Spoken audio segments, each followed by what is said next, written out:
its neighbors. The Obama administration seems mindful of the pitfalls and barriers ahead in the Middle East, but it is determined to deal proactively with problems in this critical region before they become crises.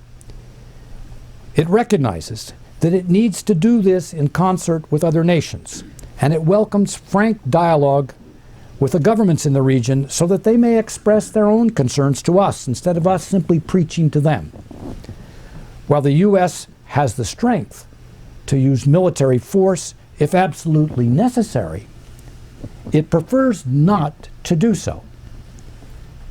Thankfully, I think, the day of the American cowboy recklessly moving ahead, regardless of consequences for others in the Middle East, is over.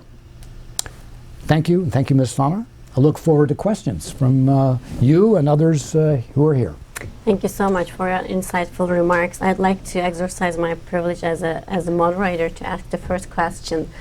In your speech, you did not mention the word per se, the public diplomacy or transformative diplomacy in Mrs. Rice's words, but you actually alluded to that a lot, mentioning President Obama's Nehru speech and the new initiative by his secretary and by the special envoy to the Middle East. Yet we don't see a sharp decrease in anti-Americanism in the Middle East yet.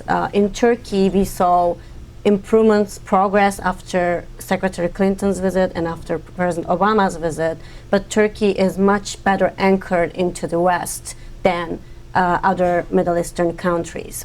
How soon do you think we could expect a real